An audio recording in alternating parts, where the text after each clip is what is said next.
Hello दोस्तों, welcome to Karn IAS academy. मैं Karn. Friends, हम लोग बिहार स्पेशल देखने वाले हैं। ये बुक का जो सोर्स है वो कौन सा है? बिहार तथ्य संग्रह। जी हाँ, इसमें काफ़ी क्वेश्चंस दिया गया तो उसको हम लोग देखेंगे। आज हम लोग स्टार्ट करेंगे वो हिस्ट्री से, यानी जिसमें से बिहार का सामान्य परिचय होगा, उसके बाद बिहार का इतिहास, फिर भूगोल, इस तरह से सभी देखेंगे। लेकिन आज हम लोग देखने वाले हैं बिहार का इतिहास और सामान्य परिचय। चलिए देखते हैं बिहार का सामान्य परिचय। चैप्टर 1 है। इसका पहले तो नामकरण को लेकर है। तो 12वीं सदी में बौद्ध बिहारों की बहुलता के कारण इस क्षेत्र का नाम बिहार पड़ा। जी हाँ, क्या पड़ा? बिहार। बौद्ध अनुयायियों के प्रार्थना स्थल को बिहार कहा जाता था। इस बात को ध्यान रखना है, जो प्रार्थना स्थल होता था उसको बिहार कहा जाता था। इसी का बाद में क्या हो गया? बिहार हो गया। पहले विहार था, बाद में बिहार हो गया। इस बात को ध्यान रखना है। मेनली नामकरण की कौन भूमिका निभाया? तो बौद्ध अनुयायी। ठीक है, इसमें बौद्ध भिक्षु निवास करते थे। अब कह रहे हैं इसकी भौगोलिक स्थिति को देखिए। तो ये बिहार है, मैप में देख लीजिए। ये क्या है? बिहार है। तो इसका जो पहली बात तो ये पूछा जाता है कि इसका जो आकार किस तरह से बिहार का, तो ये देखिए किस तरह से आकार हुआ, स्क्वायर टाइप का आयताकार है। ठीक है, ये चीज़ हो गया। दूसरा, इसकी जो भौगोलिक स्थिति है वो कैसा है? इसको अगर इंडिया में देख लीजिए फ्रेंड थोड़ा सा, यानी इंडिया है। ठीक है, इंडिया का ये पार्ट कौन सा है? बिहार है। बिहार कहाँ पर है भारत के? तो पूर्वी क्षेत्र में। कौन सा क्षेत्र में? तो पूर्वी क्षेत्र में। वही कह रहा है बिहार उत्तर पूर्व भारत में स्थित है। ठीक है, किस पार्ट का है? उत्तर पूर्व भारत में। इसकी बात की जाए तो अक्षांश कहाँ से कहाँ तक, उत्तरी अक्षांश कहाँ से है? तो 27, देखिए डिग्री उग्री मत याद कीजिए, आप सीधा सीधे क्या याद कीजिए? 27, 31, 15। जी हाँ, 27, 31, 15। बाद में डिग्री मिनट सेकंड लगा दीजिए। क्या है? 27, 31, 15 से 24, 20, 10। बोलिए मेरे साथ एक बार, क्या? 27, 31, 15, 24, 20, 10। ये हो गया अक्षांश। कितना बीच? 27, 31, 15, 24, 20, 10। वही बात कीजिए देशांतर का, तो 83, 19, 50। क्या है देशांतर? 83, 19, 50। यहाँ पे लिखा दिखेगा आपको। 83, 19, 50 से कितना बीच? 88, 17, 40। क्या है? 83, 19, 50, 88, 17, 40। ये फ्रेंड्स कई बार पूछा गया है, इसलिए इस क्वेश्चन को मेंशन किया गया। आप थोड़ा सा और मैप को देखिए। आपको लंबाई कौन ज़्यादा लग रहा है? उत्तर से दक्षिण लग रहा है या पूर्व से पश्चिम लग रहा है? लंबाई ज़्यादा किसका है? तो पूर्व से पश्चिम। तो कितना लंबाई है? 483 है। और उत्तर से दक्षिण कितना है? 3, 4, 5। नहीं कहता 3, 4, 5 यानी रेडी। तो उसी तरह से आप याद कर लेना है। ठीक है, अब देखिए इसका विस्तार दे रखा, वही चीज जो आपने ऊपर पढ़ा। आयताकार आकृति कौन सा है? तो आयताकार। आप देख भी सकते हैं इस तरह से आकृति है, मतलब इस तरह से। आप बात करते हैं फैक्ट पे। तो 12 दिसंबर 1911 को नई दिल्ली में, उस समय दिल्ली था, दिल्ली दरबार में पृथक बिहार प्रांत की मांग की घोषणा की गई। जी हाँ, 12 दिसंबर को घोषणा किया गया और 22 मार्च 1912 को बिहार उड़ीसा सहित प्रांत का अधिसूचना यानी घोषणा किया गया। यानी नोटिफिकेशन कब जारी किया गया? तो 22 मार्च। और इसी को देखते हुए प्रत्येक वर्ष 22 मार्च को बिहार दिवस मनाया जाता है। और इस बार 111 मतलब 111वें नंबर का बिहार दिवस था। ये जो क्वेश्चन है कि 22 मार्च कब मनाया जाता है, तो 22 मार्च को क्या मनाया जाता है? बिहार दिवस। और ये कितने नंबर का? 111। और ये क्वेश्चन कई बार पूछा है। उसके अलावा दूसरा क्वेश्चन जो सर्वाधिक बार पूछा गया वो है कि बिहार को कब प्रांत का गठन, मतलब बिहार प्रांत का गठन कब हुआ? तो 1 अप्रैल 1912 को। 1 अप्रैल 1912 को। उस समय उड़ीसा भी साथ में था। उसके अलावा 1 अप्रैल 1936 को बिहार को एवं बिहार से उड़ीसा को क्या कर दिया गया? अलग कर दिया गया। उसके अलावा एक और डिवीजन हुआ जो आखिर बार विभाजित हुआ है 15 नवंबर 2000 को। कब? 15 नवंबर 2000 को बिहार का अंतिम विभाजन हो गया। ठीक है, यानी झारखंड एक नए राज्य के रूप में अस्तित्व में आया। 46% भूभाग के साथ झारखंड जिला नंबर कितना, सॉरी स्टेट कितना नंबर है? 28वां राज्य बना। और वर्तमान में भी कितना राज्य है? तो 28। इस बात को आपको ध्यान रखना है। ये भी सवाल पूछा जाता है कि झारखंड के विभाजन के बाद बिहार में कितना भूभाग बच गया? तो 54%। 53% कुछ है, लगभग 54% ऑप्शन में रहेगा। नेक्स्ट, ये सब सामान्य जानकारी है, उसके अंतर्गत है। बिहार दिवस कब मनाया जाता है? 22 मार्च। क्षेत्रफल कितना है? तो 94,163 163 ये कई बार पूछा जा चुका है, 94,163 वर्ग किलोमीटर। फ्रेंड्स आप बोल लीजिए बीच बीच में ताकि आपको भी रिवीजन हो जाए। यकीन मानिए आपके बहुत ज़्यादा यहाँ से क्वेश्चंस बनता है। दूसरा, इसका भारत के कुल क्षेत्रफल का कितना है? तो भारत के कुल क्षेत्रफल का 2.86% यानी 2.86% है। क्षेत्रफल के अनुसार जो भारत बिहार का स्थान है राज्य के दृष्टिकोण से तो 12वां है। राज्य के मामले में कौन सा है? 12वां है। जनसंख्या कितना है? 10,40,99,452। आपको यहाँ पे कंफ्यूजन हो सकता है कि 4 है पहले 5 है, 4 5 2 है, अंतिम में क्या है? 4 5 2 है। ठीक है, ये जनगणना 2011 के अनुसार है। अब भारत के कुल जनसंख्या कितना परसेंट है बिहार का? मतलब भारत के कुल जनसंख्या कितना परसेंट है? तो 8.6%। आप देखिए इस दोनों डेटा को आप मिलाइए। क्षेत्रफल कितना है? 2.86% और इसमें से 86 निकाल लीजिए। एक मैंने ट्रिक के तौर पे याद किया था, तो आप भी याद कर सकते हैं। जनसंख्या और क्षेत्रफल एक रिलेशन है क्या? दोनों में 86 कॉमन है। भारत का तीसरा सबसे बड़ा जनसंख्या के अनुसार राज्य है। पहला कौन सा है? यूपी। पहला कौन सा? यूपी। दूसरा महाराष्ट्र। ठीक है, लंबाई देख ही चुके हैं। उत्तर से दक्षिण 4-5 किलोमीटर और पूर्व से पश्चिम 483 किलोमीटर। और यहाँ से आप ये भी याद कर सकते हैं जो बुद्ध जी का कुछ हुआ, मतलब कि जो संगीति हुआ था उसमें भी ये डेट मिलता है। उसके अलावा समुद्र तल से ऊंचाई, तो समुद्र तल से ऊंचाई जो है 173 फीट है। फीट भी कभी कभी पूछा जाता है और ये भी है, ये 53 मीटर है, ध्यान रखना है। अब बात करते हैं विभाजन, जो प्रशासनिक विभाजन है। इससे 65th में एक बहुत टफ क्वेश्चन पूछा गया था, आपको हम बताएंगे वो कोई क्या क्वेश्चन था।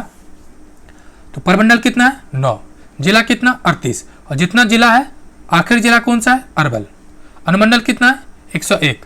प्रखंड कितना है? 534। पंचायत कितना है? 8,067। नगर निगम कितना है? तो 19 है। और इस 19वां कौन बना? सहरसा।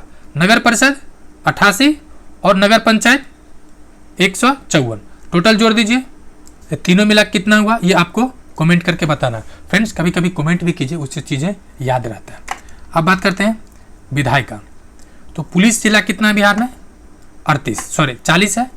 पुलिस जिला कितना है? 40। 2 अतिरिक्त जिला कौन कौन है? बगहा और नवगछिया। ठीक है, बिहार किस तरह का है? द्विसदनीय है, मतलब विधान परिषद और विधान मंडल। भारत में कितने द्विसदनीय है? तो 6 राज्य। कौन कौन? उत्तर प्रदेश, बिहार, तेलंगाना, आंध्र प्रदेश और कर्नाटक और मध्य प्रदेश, मतलब महाराष्ट्र। मध्य प्रदेश नहीं, महाराष्ट्र। बिहार विधानसभा सीटों की संख्या कितना है? 243। विधान परिषद 75। लोकसभा सीट की संख्या कितना है? 40। एक सवाल यहाँ भी बन सकता है कि दो कौन सा जिला है जहाँ पे 2-2 लोकसभा का सीट है? तो एक जिला है समस्तीपुर, दूसरा जिला है पटना। ठीक है, पटना में पाटलिपुत्रा और पटना साहिब है। उसके अलावा राज्यसभा सीट की संख्या कितना है? 16। विधानसभा में कुल आरक्षित सीट कितना है? विधानसभा में तो 40। अनुसूचित जाति के लिए कितना है? 38। और जनजाति के लिए 2। जनजाति कौन कौन सा है? कटोरबा और मनिहारी। लोकसभा में अनुसूचित जाति है तो आरक्षित सीट 6। कौन कौन है? गोपालगंज, हाजीपुर, समस्तीपुर, जमुई, गया, सासाराम। कौन कौन सा है? गोपालगंज, हाजीपुर, समस्तीपुर, गया, जमुई, सासाराम। नेक्स्ट है राज्य की चौहद्दी। तो उत्तर में नेपाल है, इसको थोड़ा मैप में देख लीजिए। उत्तर में क्या है? नेपाल है। उसके इधर है, इधर वेस्ट पश्चिम बंगाल है, पश्चिम बंगाल में यूपी है, इधर है पश्चिम बंगाल और इधर है झारखंड। ठीक है, आप क्या कह रहे हैं कि नेपाल से बिहार के 7 जिला टच करता है। कितने जिला? 7। ये क्वेश्चन 68 में पूछा गया था और बहुत ट्विस्ट था। ठीक है, झारखंड से कितना जिला है? 8। उसके अलावा पश्चिम बंगाल से कितना होगा? 3 और उत्तर प्रदेश से 8। जी हाँ, उत्तर प्रदेश से यानी झारखंड 8, उत्तर प्रदेश 8। यही सवाल था कि 68 में कि निम्नलिखित में से किस राज्य से बिहार के राज्य जो सर्वाधिक जिला टच करता है। तो पूछ रहा था सर्वाधिक जिला किसका? सर्वाधिक जिला किससे टच करता है? तो ऑप्शन में था झारखंड भी और यूपी भी, और ऑप्शन क्या था? उपरोक्त दोनों या उपरोक्त में से कोई नहीं। तो ये दोनों ही था। ठीक है, किसी ने झारखंड मारा तो किसी ने यूपी मारा, बट सच्चाई था कि 68 जिला के साथ झारखंड और यूपी दोनों क्या है? 8 जिला टच करता है। अब सवाल है नेपाल के साथ कौन कौन जिला है, तो देख लीजिए चंपारण का 2 जिला, चंपारण का 2 जिला यानी पश्चिम चंपारण, पूर्वी चंपारण, सीतामढ़ी, मधुबनी, सुपौल, अररिया, किशनगंज। उसके अलावा ये सब फ्रेंड्स 2-4 बार पढ़िएगा ना, मैप के थ्रू याद हो जाएगा, ज़्यादा ट्रिक लगाने की जरूरत नहीं है। उसके अलावा बस यहाँ पर एक सवाल कन्फ्यूजन कर सकता है आपको, यहाँ पे रहता है कि पूर्वी चंपारण, पश्चिम चंपारण, सीतामढ़ी, इसके बीच में आपको मिल जाएगा शिवहर, ठीक है, ऑप्शन में। तो शिवहर चूंकि अंदर है तो शिवहर ऑप्शन में नहीं रहना चाहिए, मतलब शिवहर नहीं होगा, क्वेश्चन यही रहता है। उसके बाद झारखंड से कितना जिला लगता है, तो 8 जिला। कौन कौन, रोहतास, औरंगाबाद, गया, नवादा, जमुई, बांका, भागलपुर, कटिहार, ठीक है। यानी पूर्व में कौन सा है, बंगाल, कितने जिला, 3 जिला, इसको याद कर लीजिए, किशनगंज, पूर्णिया, कटिहार, यानी केपी या पीके, मतलब कर सकते पीके मैम, पीके, केपीके या पीके, कुछ ट्रिक बना लीजिए। पश्चिम में उत्तर प्रदेश, इसमें भी 8 जिला है। कौन कौन है, रोहतास, कैमूर। एक चीज़ और आपको ध्यान रखना है, पहले ये जो दोनों जिला है ना, ये बिंद का पार्ट है, लेकिन हम लोग आगे देखेंगे। बक्सर, भोजपुर, सारण, सिवान, गोपालगंज, पश्चिम चंपारण, ठीक है। अब कुछ राजकीय प्रतीक है, जैसे बोधि वृक्ष, तो राजकीय चिन्ह है, ये आपको बुक में दिख जाएगा। प्रथम राजकीय वृक्ष, सॉरी राजकीय जो भाषा है वो हिंदी है, दूसरा कौन है, उर्दू। राजकीय वृक्ष कौन है, पीपल। देखिए फ्रेंड्स, बोधि वृक्ष राजकीय चिन्ह है, ठीक है, ये आपको बहुत सारा बुक में मिल जाएगा, लेकिन पीपल वृक्ष है। राष्ट्रीय पुष्प, राष्ट्रीय जो नेशनल राष्ट्रीय पुष्प कौन है, गेंदा। और पशु में बैल है, 2013 से पूर्व रिछ था। पक्षी कौन सा है, गौरैया, और 20 मार्च को गौरैया दिवस मनाया जाता है। मछली कौन है, मौसे मछली, मौसे मांगुर। उसके अलावा है बिहार का राजकीय गीत, ये भी पूछा जा सकता है। मेरे भारत के कंठहार तुमको सत वंदन बिहार, क्या है, मेरे भारत के कंठहार तुमको सत वंदन बिहार। गीतकार कौन है, सत्यनारायण। संगीतकार हरिप्रसाद चौरसिया और शिव शर्मा, यही शायद एक बार पूछा था कि गीतकार कौन है, संगीतकार, तो हरिप्रसाद चौरसिया और शिव कुमार वर्मा। मान्यता कब मिला, 2012 को।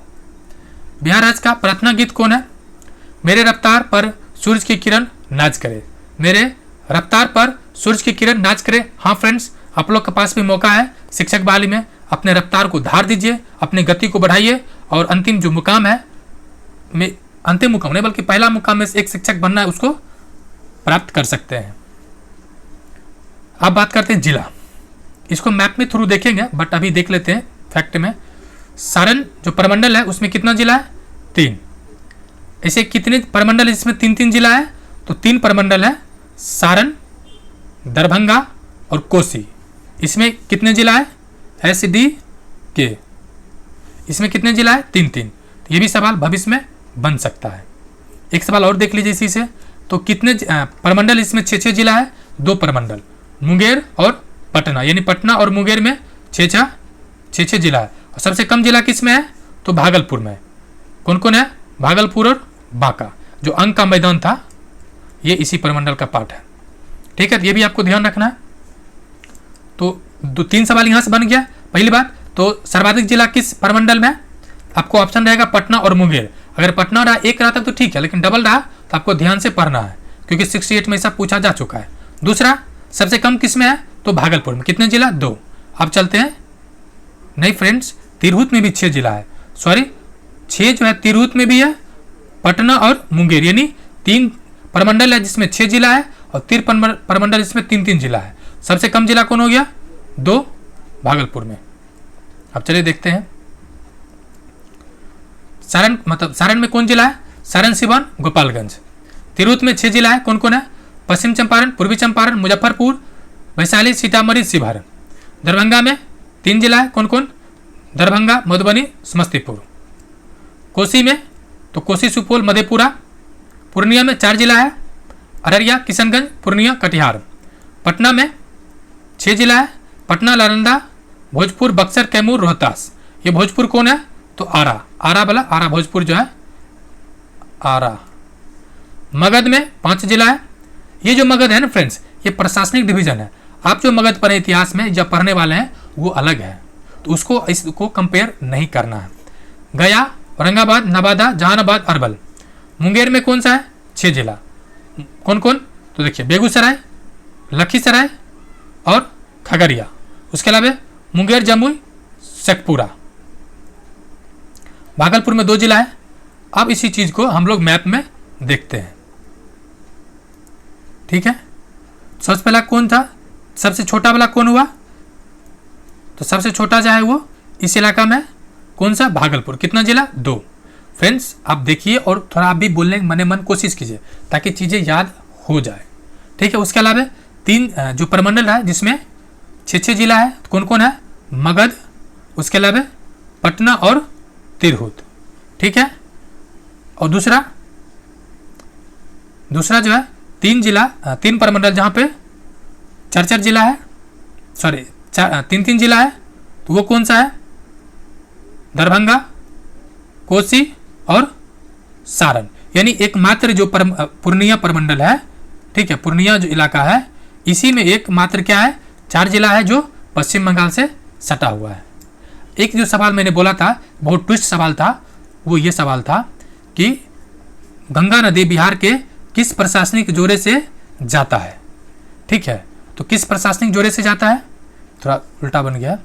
यहाँ से बक्सर से प्रवेश किया, पटना, वैशाली, समस्तीपुर, हाँ समस्तीपुर नहीं जाती है, पटना, फिर पूरा पटना, बेगूसराय, खगड़िया, भागलपुर, कटिहार, इस तरह से जाती है। ठीक है, वैशाली में है, वैशाली में थोड़ा सा हाजीपुर टच करता है ये जिला। इसी में पूछा था कि गंगा नदी कौन सा प्रशासनिक जोड़े में नहीं जाती है या जाती है, इस तरह से था, यस या नो वाला। आप देख लीजिए, ऑप्शन दे रखा था कौन?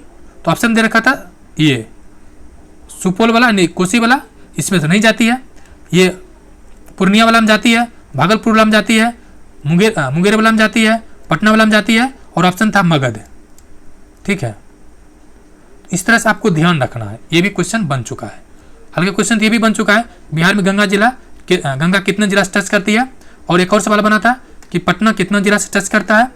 ठीक है, दूसरा सवाल बना था कि गंगा का सर्वाधिक चौड़ाई किस जिला में है? सर्वाधिक चौड़ाई सवाल बनेगा, आपको सवाल मिलेगा भी। पहले हम लोग थोड़ा फैक्ट देख लेते हैं। अब बात करते हैं सामान्य परिचय के अंतर्गत बिहार का इतिहास। हम लोग शुरू करेंगे बिहार का इतिहास, जिसमें से पहला क्या है? तो प्राचीन बिहार। इसमें मेनली क्या क्या पढ़ना है? बिहार के इतिहास में प्राचीन और आधुनिक और मध्यकालीन सब पढ़ना है। सबसे पहला प्राचीन बिहार, इसमें क्या क्या पढ़ना है? पाषाण काल, वैदिक काल, महाजनपद काल जो VVI है, मौर्य और गुप्तोत्तर काल, गुप्त काल, बौद्ध और जैन धर्म। यहाँ से क्वेश्चंस हर साल पूछा जाता है और आप में भी पूछा जाएगा। तो प्राचीन बिहार के इतिहास की शुरुआत करते हैं। ठीक है, क्या कह रहा है? कह रहा है कि प्राचीन बिहार के इतिहास को जानने के लिए 2 प्रकार के स्रोत है। प्राचीन ही नहीं बल्कि किसी भी इतिहास को जानने का 2 ही स्रोत है, 2 ही स्रोत है। पहला साहित्यिक यानी कुछ लिखा हो, दूसरा कुछ मिला हो, सामान हो, कुछ खुदाई भी मिला हो। तो जो खुदाई से मिलता है उसको क्या कहते हैं? पुरातात्विक साक्ष्य, और जो लिखा पढ़ा मिलता है उसको साहित्यिक स्रोत कहते हैं। यानी 2 ही स्रोत है सबके लिए, चाहे वो इतिहास कोई भी इतिहास जाने। जो पुरातात्विक स्रोत है उसमें क्या है? पूर्व ऐतिहासिक युग के लिए 3 जो पूछा गया कई बार, मुंगेर, चेचर और मनेर, ये कहाँ संबंधित है? तो बिहार से। आप डिटेल से देखते हैं। मुंगेर, चिरांद जो है ये सारण में है, चेचर जो वैशाली में है, और मनेर जो है ये पटना एवं सोनपुर सारण में, मतलब क्या है? सारण से प्राप्त हुआ। क्या चीज? तो प्रस्तर, कांस्य प्रस्तर वस्तुएं। क्या किस तरह की चीजें मिला है? तांबा का, सॉरी किस तरह से? तांबा और प्रस्तर यानी पाषाण, पत्थर और मृदभान। यानी स्रोत क्या मिला? 3 चीज। तांबा का चीज मिला, दूसरा पत्थर का मिला, तीसरा मृदभान। कहाँ कहाँ से मिला? ये चारों आपको मन मस्तिष्क में बैठा होना चाहिए। पहला मुंगेर, सारण, वैशाली यानी मनेर और सारण जिला। ये जिला पूछ सकता है, जिला में आपको मुंगेर रखना है, सारण, वैशाली, पटना, ये सब जिला रखना है। ठीक है, उसके अलावा और क्या देखना है? क्षेत्र पूछ सकता है, तो मैच द फॉलोइंग करके कौन सा क्षेत्र कहाँ पर है? तो मुंगेर है, चिरांद यानी सारण में, चेचर यानी वैशाली में, मनेर यानी पटना में, और सोनपुर यानी सारण में। ठीक है, नेक्स्ट ये मिला पूर्व ऐतिहासिक युग का। उसके बाद मौर्यकालीन अभिलेख कहाँ से मिला है? 3 जगह है, लोरिया नंदनगढ़, लोरिया अरेराज और लोरिया रामपुरवा। ठीक है, यानी नंदन अरेराज और रामपुरवा, यानी RAN, रन। ठीक है, क्या है? R से रामपुरवा, N से नंदनगढ़ और A से अरेराज, यानी RAN याद कर सकते हैं। ये क्या है? मौर्य है। मौर्य क्या करता था? रन करता था। ठीक है, ट्रिक बना सकते हैं। इससे क्या प्राप्त हुआ? तो बहुत कुछ प्राप्त हुआ। क्या क्या? एक सेकेंड। मतलब एक तो अवशेष इसका मिला है, जैसे गुफा उफा मिला है, हाथी गुफा मतलब हाथी का चित्र या फिर स्तंभ मिला, इस तरह से कई चीज़ें मिला है। ठीक है, उसके अलावा बराबर की पहाड़ी, बराबर की गुफाओं से, और ये सब मौर्यकालीन ही है। नालंदा, पाटलिपुत्रा, विक्रमशिला से प्राप्त हुआ स्मारक, खुदाई से प्राप्त सिक्के, मनके, मूर्तियां आदि प्रमुख पुरातात्विक स्रोत है। लेकिन मेनली पूछा ही जाता है कि मौर्यकालीन अवशेष बिहार में कौन कौन है, तो RAN। अब आपको बताते रहना है RAN क्या है। उसके अलावा साहित्यिक स्रोत देखते हैं। यहाँ से एक सवाल जो कई बार पूछा गया है कि रामायण, महाभारत, पुराण, बौद्ध रचनाएं, अगत्तुर निकाय, दीर्घ निकाय और बीना पिटक, जैन रचनाएं, भगवती सूत्र आदि प्रमुख साहित्यिक स्रोत है। ठीक है, अब कह रहा है इसके अतिरिक्त यात्री की जो विवरण है उसमें से मेगास्थनीज का, इंडिका, फैयान का, फिर इत्सिंग का और हुएनसोंग का। ये भी पूछा जाता है कि हुएनसोंग किसके शासन काल में आया था, तो हुएनसोंग, ह से हुएनसोंग और ह से हर्षवर्धन। इस तरह से ट्रिक बना सकते हैं। ठीक है, ये भी देखिए कई बार पूछा जा चुका है कि भगवती सूत्र, यानी बिहार का साहित्यिक स्रोत कहाँ से मिला है, तो भगवती सूत्र से। ठीक है, उसके अलावा अगंतुर निकाय, दीर्घ निकाय, बिना पिटक, मतलब अतिरिक्त, मतलब अनलिमिटेड टाइम्स पूछा गया है। उसके अलावा कौटिल्य के अर्थशास्त्र एवं स्थानीय लेखकों के विवरण से भी प्राचीन बिहार के इतिहास का मिलता विवरण, मतलब कि स्रोत मिलता है। अब बात करते हैं पूरा पाषाण काल, यानी इसमें मानव कैसा रहता था, सब मानव आखेटी करता था और खाद्य संग्राहक था। ठीक है, अब कुछ स्रोत मिला है, जैसे दक्षिण बिहार में मुंगेर एवं नालंदा से बड़े एवं खुदरे पत्थर के कुल्हाड़ी, चाकू, खुरपी प्राप्त हुआ है। क्या क्या मिला है? पहले कहाँ से मिला है? मुंगेर व नालंदा। मुंगेर नालंदा ना देखे दक्षिण बिहार दे सकता है। ठीक है, तो ध्यान रखना, मुंगेर नालंदा से क्या मिला है? कुल्हाड़ी, पत्थर का कुल्हाड़ी और चाकू, खुरपी। कुल्हाड़ी, चाकू, खुरपी एग्रीकल्चर प्रोडक्ट मिला है। वे अवशेष लगभग 1 लाख पूर्व के हैं, 1 लाख ईसा पूर्व के हैं। अब मध्यपाषाण काल, मध्यपाषाण काल में क्या मिला? इस काल में मानव आखेट करता था, खाद्य संग्रहक था, पशु चालक भी था, पशु पालक भी था। मानव द्वारा पाला जो पालतू पशु बनाया गया वो कुत्ता को बनाया गया। ठीक है, उसके बाद भेड़, फिर बकरी। दक्षिण बिहार में मुंगेर से छोटे आकार के तेज धार वाले औजार प्राप्त हुए हैं। ये अवशेष लगभग 40,000 से 10,000 ईसा पूर्व के, यानी मध्यपाषाण काल में 40,000 से 10,000 ईसा पूर्व के। अब आएगा नवपाषाण काल। इस काल में मानव खाद्य उत्पादक हो चुका था। जी हाँ, अब उत्पादन करने लगा था। कारण क्या था? अब बस्ती बसने लगा था और मानव बस्तियां में निवास करने लगा था। सिंपल सी बात है। अब जैसे कि अब खाद्य उत्पादक कब कीजिएगा? जब आप रोक किएगा तब। मानिए कि बीज छीट दिए और भाग जाइएगा तो कोई और खा जाएगा। अगर खाद्य उत्पादक है तो उसका सीधे सीधे मतलब है कि मानव वहाँ पे रहने लगा था। जब रहने लगा दैट मीन्स उसका अपना कोई बस्ती होगा। बस्ती होगा यानी अस्थायी जीवन का प्रमाण कह सकते हैं। यानी ये भी पूछा जाता है कि अस्थायी जीवन का प्रमाण कहाँ से मिलने लगा था? तो नवपाषाण काल से। नवपाषाण काल के अवशेष बिहार के मैदानी भाग से प्राप्त हुआ, अर्थात गंगा के आसपास के क्षेत्रों से।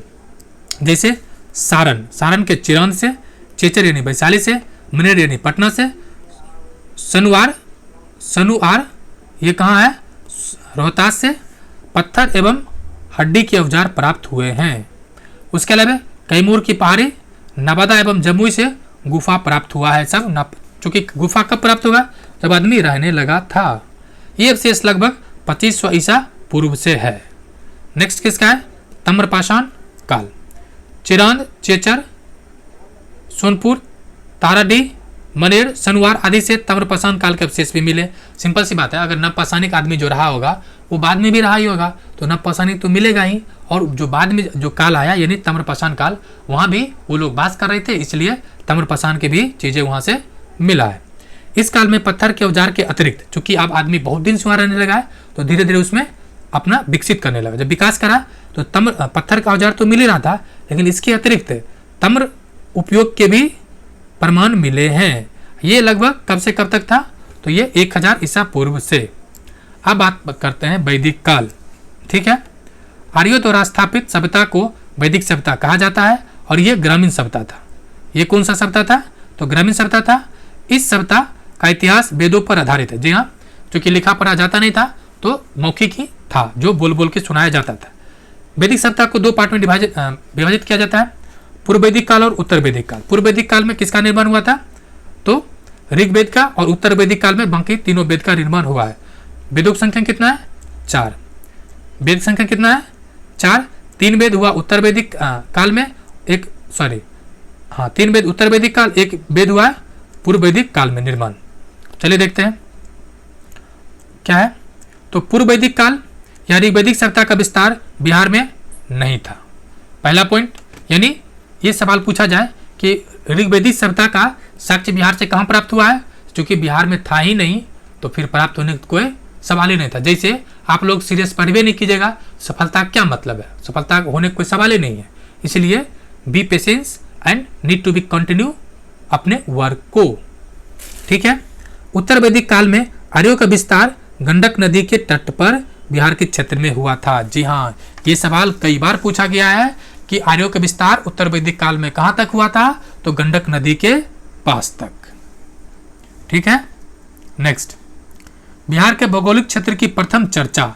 ये सवाल अनगिनत बार पूछा गया है और जितना भी कोचिंग वाला सेट बनाता है सब में ये सवाल रहता है।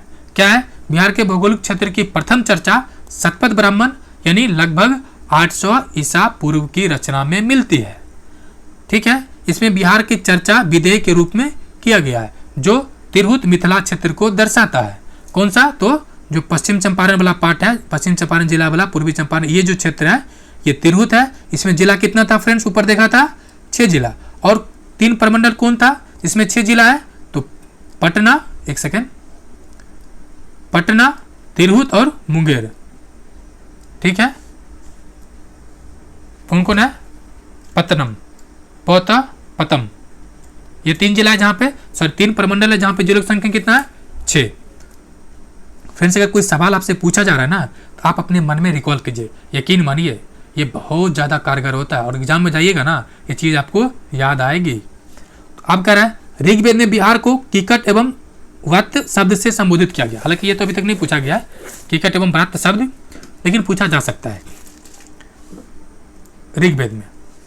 ठीक है, लेकिन इसका साक्ष्य नहीं मिला है। सवाल आपके मन में आया होगा जब साक्ष्य नहीं मिला तो इसका नाम कैसे मिला? तो फ्रेंड्स, ये बुक था। जैसे कि अभी हम आपको बिहार में बैठ के पढ़ा रहे हैं और आप मानते हैं कि उत्तर प्रदेश में बैठ के पढ़ रहे हैं, तो हो सकता है कि बिहार में उत्तर प्रदेश शामिल नहीं था, लेकिन उत्तर प्रदेश एक अलग स्टेट था जिसकी चर्चा इसमें किया गया है। उसी तरह से बड़ा पुराण में कीकट को अपवित्र प्रदेश कहा गया है। नेक्स्ट, महाजनपद काल मोस्ट भी है फ्रेंड्स, यहाँ से क्वेश्चन आएगा ही आएगा और यही दोनों सवाल बार बार पूछा जाता है कि 6वीं शताब्दी ईसा पूर्व में या महाजनपद काल के किस में, मतलब अगंतुर निकाय और मतलब भगवती सूत्र में 16 महाजनपद का जानकारी मिलता है। ये सवाल आता है कि 16 महाजनपद का जानकारी कहाँ से मिलता है? तो अगंतुर निकाय और बोलिए भगवती सूत्र। ठीक है, तो ये जो महाजनपद संख्या कितना? 16। उसमें से ये भी पूछा गया कि बिहार में कितने महाजनपद हैं? तो बिहार में कुल 3 महाजनपद है। कौन है? तो बज्जी जो वैशाली मुजफ्फरपुर का क्षेत्र है, मगध जो पटना अभी जो है मगध, पटना गया नालंदा वाला है, और अंग जस्ट अभी आपको बताया भी था भागलपुर और मुंगेर वाला क्षेत्र को कहते हैं अंग। ठीक है, अब बात करते हैं बज्जी संघ। बज्जी संघ क्या है? ये भी महाजनपद था और बज्जी संघ 8 संघों का, मतलब इसमें 8 बज्जी संघ में कितने संघ था? 8। कौन कौन था? वज्जी, लिच्छवी, ज्ञात्रिक, विदेह, उग्र, भोग, कुरु, इक्ष्वाकु। देखिए ये सब थोड़ा याद कर ले या सुन ले, 1-2 बार सुनेगा याद हो जाएगा। इस संघ के 8 जनपद थे, इसमें 8 थे। बज्जी संघ में सबसे प्रसिद्ध था वो लिच्छवी जनपद। कौन था? लिच्छवी, लिच्छवी नहीं लिच्छवी। नेक्स्ट, लिच्छवी की राजधानी वैशाली थी। वैशाली नगर की स्थापना राजा विशाल ने की थी। लिच्छवी के अतिरिक्त मिथिला के विदेह तथा कुंडग्राम के जात्रिक बज्जी संघ के प्रमुख जनपद थे, क्योंकि ये पूछा जाता है मिथिला के जनक की चर्चा। ठीक है, तो मिथिला विदेह की चर्चा मिथिला है, उसके अलावा मतलब विदेह, मिथिला और कुंडग्राम जात्रिक कुंड, ये भी आपको पढ़ना है बुद्ध जैन में। बज्जी संघ या लिच्छवी को विश्व का प्रथम गणतंत्र की संज्ञा दी जाती है। जी हाँ फ्रेंड्स, दुनिया भले आज लोकतांत्रिक बातें कर ले, लेकिन भारत इसकी जननी है, भारत इसकी गणतंत्र की, लोकतंत्र की जननी है। अब बात करते हैं महाजनपद, मगध महाजनपद। इसमें कौन कौन था फ्रेंड्स, मैं फिर से आपको वैधानिक चेतावनी दे दूं कि अभी का जो मगध है, ठीक है, म ग और उस ये जो मगध है, ये दोनों अलग है। अभी प्रशासनिक तौर पे विभाजित किया गया, जो आपने पढ़ा परमंडल, ये मगध है, ये ऐतिहासिक तौर पर है। क्या कह रहा है, मगध राजनीतिक, आर्थिक एवं भौगोलिक कारण से भी सभी महाजनपदों में सबसे अधिक शक्तिशाली था। उसका कारण था इसके भौगोलिक स्थिति, वो बताएंगे कैसे। तो मगध की जो प्रारंभिक राजधानी है, ये क्या है, राजगिरी या गिरिव्रज।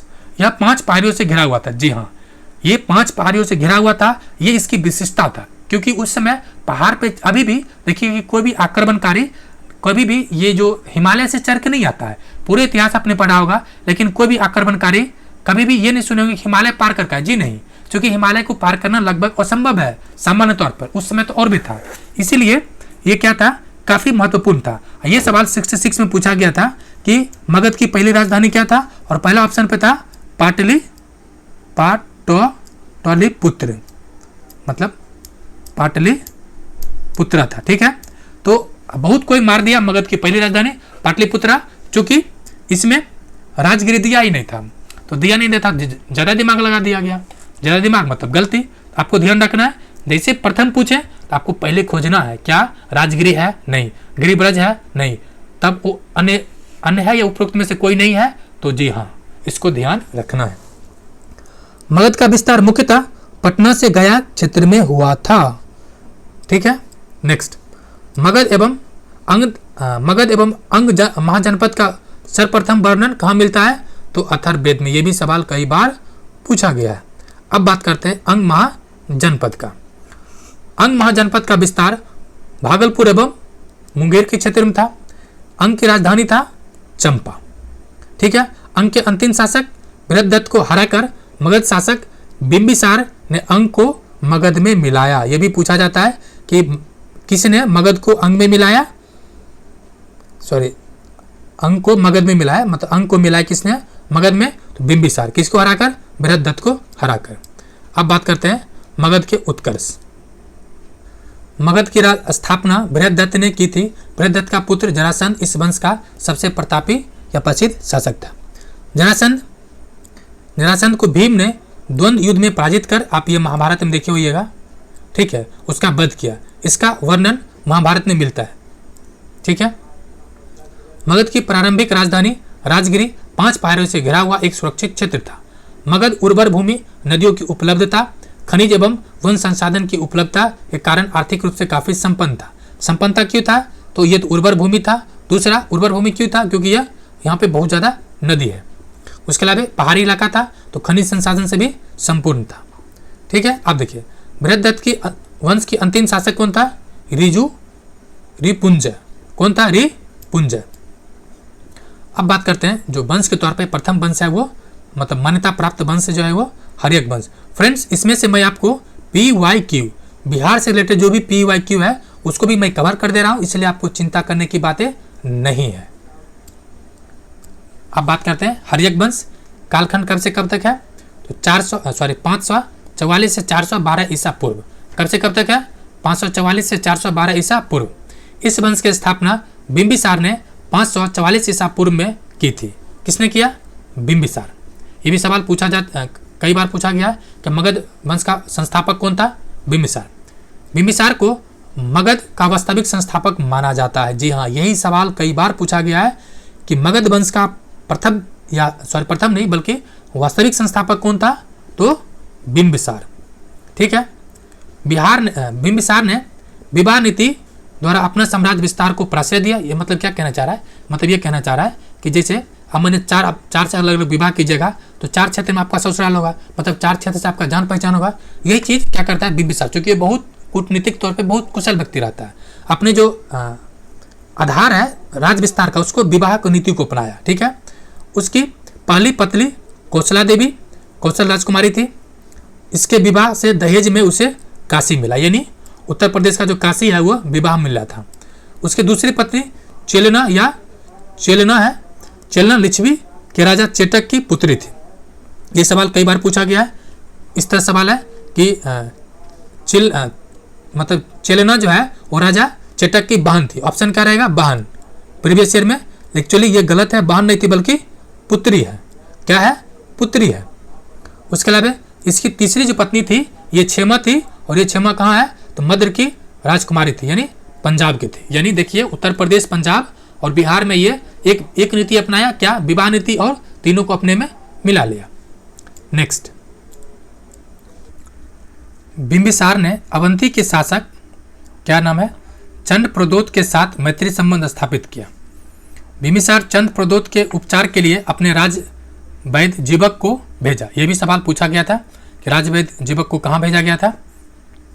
बिंबिसार की हत्या 492 ईसा पूर्व में उसके पुत्र अजातशत्रु ने कर दिया। ठीक है, और इसको एक तरह से इस वंश को पितृहंता वंश भी कहा जाता है। कारण क्या है कि अजातशत्रु हत्या किसका किया? ये भी क्वेश्चन प्रीवियस ईयर है। अजातशत्रु हत्या किया बिंबिसार को, और फिर इसका जो पुत्र है अजातशत्रु को हत्या कर देता है। ठीक है, अब बात अजातशत्रु जब हत्या कर ही दिया है तो कब हत्या किया? 492 ईसा पूर्व। तो हत्या करके क्या बना? शासक। कब बना?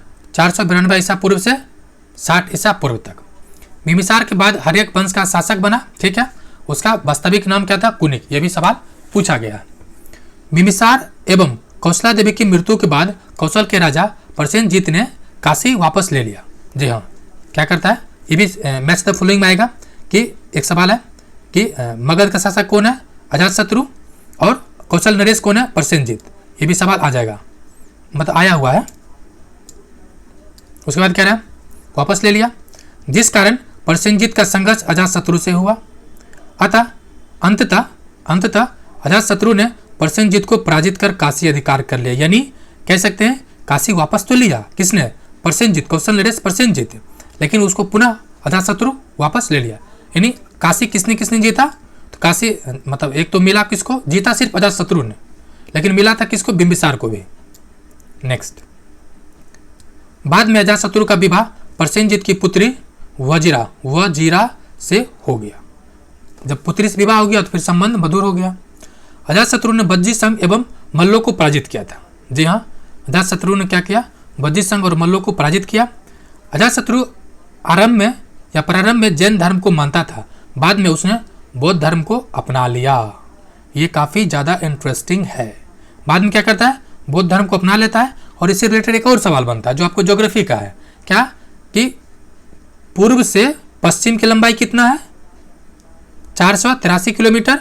और अजातशत्रु ने 483 ईसा पूर्व में राजगिरी की सप्तपर्णी गुफा में, किस गुफा में?